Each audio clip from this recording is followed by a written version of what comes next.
അത്തം പത്ത് രുചിയിൽ നമ്മുടെ രണ്ടാമത്തെ ഐറ്റം എന്ന് പറയുന്നത് പച്ചടിയാണ്. അപ്പോൾ പച്ചടി ഉണ്ടാക്കാൻ വേണ്ടിയിട്ട് വെള്ളരിക്കയും വെള്ളം അതുപോലെ തന്നെ ഉപ്പും കൂടെ ഇട്ടിട്ട് അടുപ്പത്ത് വേവിക്കാൻ വേണ്ടിയിട്ട് വെച്ചതിന് ശേഷം കുറച്ച് നാളികേരം എടുക്കുക. നാളികേരം അതേപോലെ തന്നെ പച്ചമുളകും തൈരും കൂടെ എടുത്തിട്ട് അതും നരച്ചതിന് ശേഷം കുറച്ച് കടുകും കൂടെ ഇട്ടിട്ട് ഒന്ന് നല്ലോണം അരച്ച് കൊണ്ടുവരിക കേട്ടോ. നല്ലോണം അരഞ്ഞതിന് ശേഷം നമ്മൾ ആ ഒരു വെള്ളരിക്ക വേവിക്കാൻ വെച്ചതിക്ക് ഇത് നമ്മൾ മിക്സ് ചെയ്യാൻ പോവുകയാണ്. അപ്പോൾ മിക്സ് ചെയ്തിട്ട് നല്ലോണം കൈവിടാതെ കുറച്ച് നേരം ആവി വരുവോളം ഇളക്കി കൊടുക്കണം. വെറും 10 മിനിറ്റിൽ വരെ നമുക്ക് ഇത് ഉണ്ടാക്കാൻ കഴിയും കേട്ടോ. അപ്പോൾ ഓണത്തിന് എന്തായാലും ഒന്ന് ട്രൈ ചെയ്ത് നോക്കുക.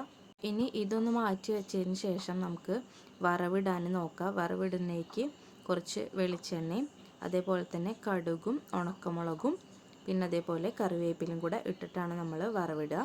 നമ്മുടെ 2K കിഡ്സിനൊക്കെ സിമ്പിളായിട്ട് ഉണ്ടാക്കാൻ പറ്റുന്ന സംഭവമാണ് ഈ ഒരു പച്ചടി എന്ന് പറയുന്നത്.